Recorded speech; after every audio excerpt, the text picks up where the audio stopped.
están avanzando los tiempos en torno a el proceso de Ismael El Mayo Zambada. Por eso agradezco que esté con nosotros Juan Manuel Delgado, representante legal de Ismael Zambada. Gracias por acompañarnos, abogado. Buenas tardes.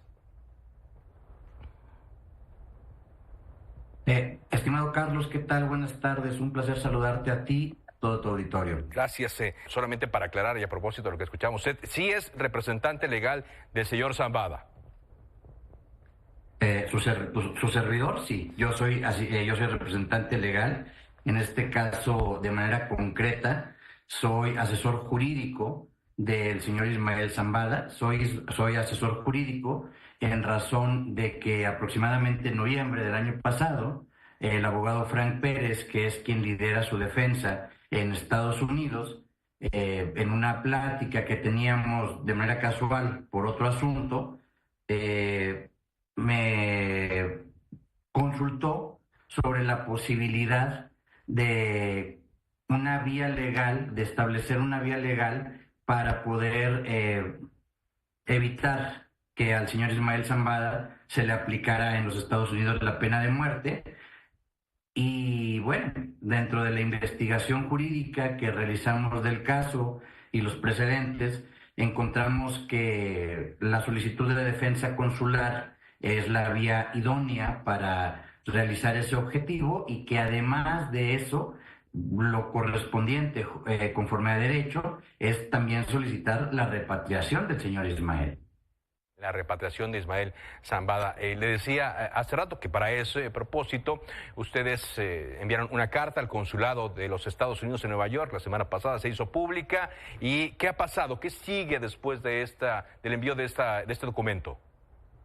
Bien, pues te puedo confirmar que el día de ayer por la noche, en un oficio signado por el consulado, por Joaquín Gerardo Pastrana Uranga, cónsul adscrito al Consulado General de México en Nueva York, se nos notificó que el consulado, que dicha representación, está haciendo las gestiones necesarias de autorización para ingresar al Centro de Detención Metropolitano de Brooklyn a efecto de que dicha representación consular o integrantes de dicha representación consular puedan entrevistarse con el señor Ismael Zambada.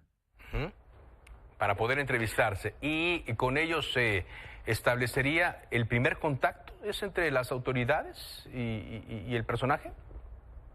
Pues se restablecería lo que conforme a derecho debe suceder, es decir, cuando un mexicano se encuentra detenido en el extranjero, en este caso no creo que se trate en materia de importancia por la persona, yo difiero, la importancia radica en el hecho. El hecho es que se trata de un ciudadano mexicano que fue trasladado a la jurisdicción de los tribunales norteamericanos de manera ilegal, tal y como ayer lo confirma el doctor fiscal general de la República, Alejandro Gertz Manero, y más allá de eso, es una persona que enfrenta 17 cargos penales por los cuales puede imponérsele incluso la pena de muerte. En contestación directa a tu pregunta, sí, claro, esta es una de las solicitudes que se realizó en la carta de defensa consular. Sin embargo, en la misma se establece, pues tal vez como una primera fase, el poder tener contacto directo entre la persona interesada, entre la persona a quien se violentaron sus derechos humanos, que es el señor Ismael Zambada, con el gobierno mexicano, a fin de que se le brinde la asistencia que en el marco de la ley, la Constitución y los tratados internacionales que están signados por México son otorgables. Y posterior a eso, veremos también por escrito de qué forma se va a atender a las otras solicitudes que se realizan en esta misiva. ¿Cuáles son esas otras solicitudes? En primer término, la repatriación del señor Ismael Zambada, partiendo de la base que se encuentra de manera irregular en los Estados Unidos de Norteamérica, toda vez que fue trasladado ahí por virtud de una coacción, evidentemente involuntaria, y aparentemente en la comisión de un delito, tal como lo confirmó ayer el doctor Alejandro Gertz Manero. Por otro lado, Detenerme, abogado, no es lo mismo lo que ustedes solicitan repatriación que lo que habló el fiscal de una extradición. Son dos figuras jurídicas distintas, reguladas por leyes distintas y tratados distintos. Una no se contrapone con la otra.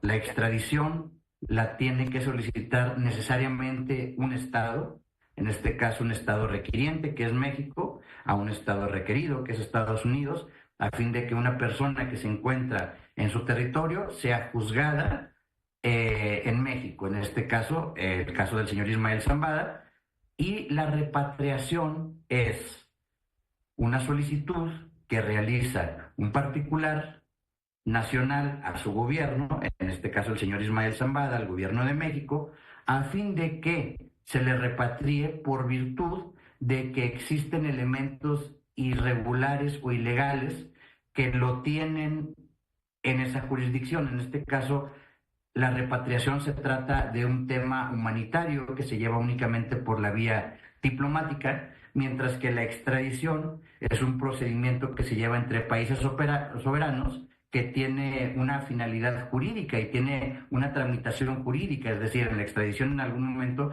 tendrá que estar involucrado un juez, mientras en obviamente un juez norteamericano, y en la repatriación no, todo se trata de una vía diplomática y consular. Muy bien. Digamos, sería esta la primera reunión, esto lleva un tiempo, pero un proceso como el que ustedes están pidiendo se ve muy complicado, cuesta arriba. ¿Están ustedes conscientes de esto, abogado? Por supuesto, es un proceso que tiene muchas implicaciones, que tiene muchas ramificaciones. Sin embargo, yo soy un fiel creyente de las instituciones y del Estado de Derecho. Yo soy un abogado que lleva 20 años, imagínate, litigando asuntos de delincuencia organizada, extradición y todos los delitos satélites. Y mi experiencia me dice que cuando el derecho está de tu lado, eventualmente la autoridad te otorgará la razón. Entonces, por más complicado que pudiera verse la solicitud, soy fiel creyente de que al final del día las instituciones nacionales siempre realizan lo correcto. Bueno, pues tendrán que hacer lo suyo, pues en eso están. Ahora, en el tema de la extradición, ayer en la conferencia mañanera el fiscal habló que tiene el señor Zambada 3 órdenes de aprehensión aquí en México. ¿Ustedes tienen conocimiento de estos procedimientos? ¿Cuándo se emitieron? ¿Y por cuáles delitos serían?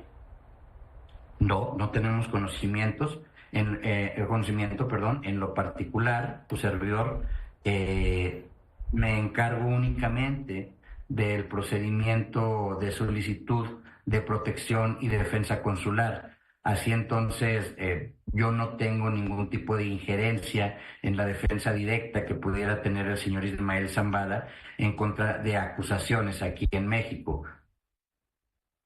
Ayer se publicó también en varios medios declaraciones de el señor Frank Pérez, quien representa los intereses en Estados Unidos, y que donde se habló de la posibilidad de que el señor Zambada llegue a un acuerdo con las autoridades en Estados Unidos que le están requiriendo y le están imputando varios delitos.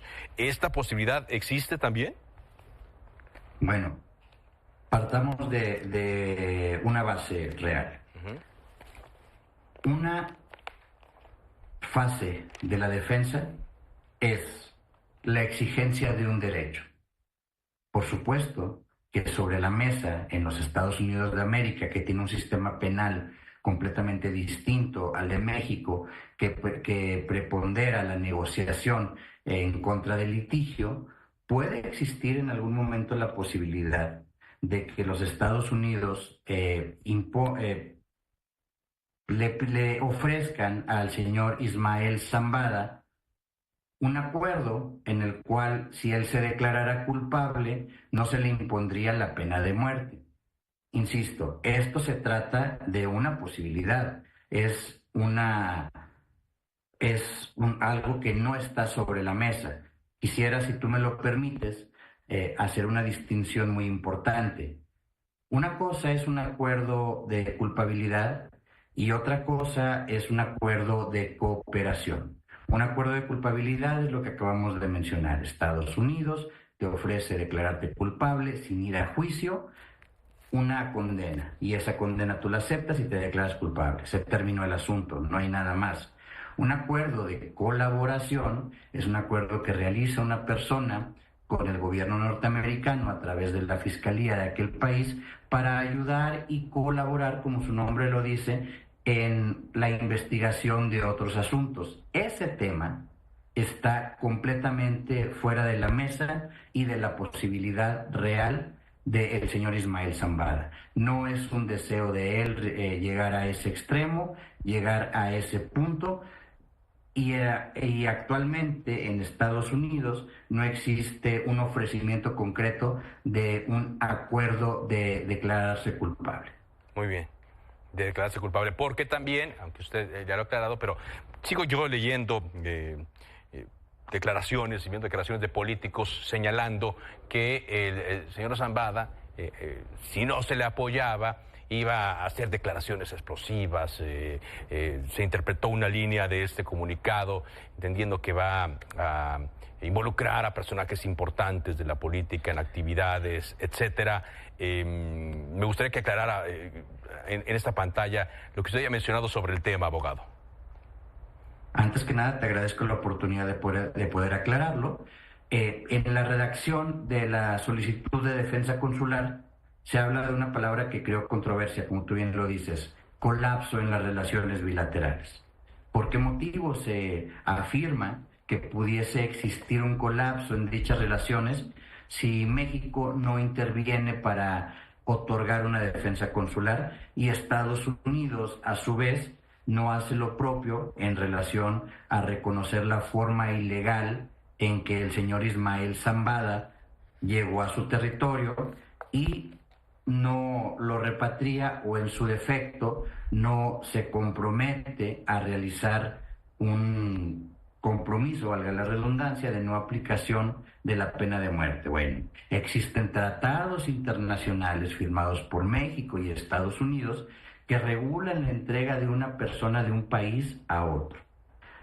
Existe un tratado particular que se llama Tratado para Prohibir Secuestros Transfronterizos, firmado entre México y Estados Unidos, que contiene la hipótesis perfecta y exacta que le sucedió al señor Ismael Zambada. Está prohibido que un mexicano nacional vaya o sea puesto a jurisdicción de Estados Unidos por otro mexicano, por un americano, por la persona que sea, aunque no sea autoridad del orden público. Y ese compromiso que hicieron ambos países exige la repatriación. Muy bien. En este caso, lo que se afirma y se asevera es que si en una relación soberana entre dos países, alguno de los dos o ambos empiezan a incumplir con los compromisos que ellos mismos realizaron, pues la relación se va a deteriorar y eventualmente una relación que se deteriora se colapsa. Eso es de lo que se habló. Lo demás es una mera especulación y es una desviación política oportunista a un tema muy claro que es jurídico y de defensa de derechos humanos, y no solo eso, sino de la soberanía nacional, que es un tema que nos debería de preocupar y ocupar a todos los mexicanos y mexicanas. Muy bien. Gracias, abogado, por esta conversación. Seguimos atentos. Buenas tardes. Buenas tardes, muchísimas gracias. Gracias, es Juan Manuel Delgado.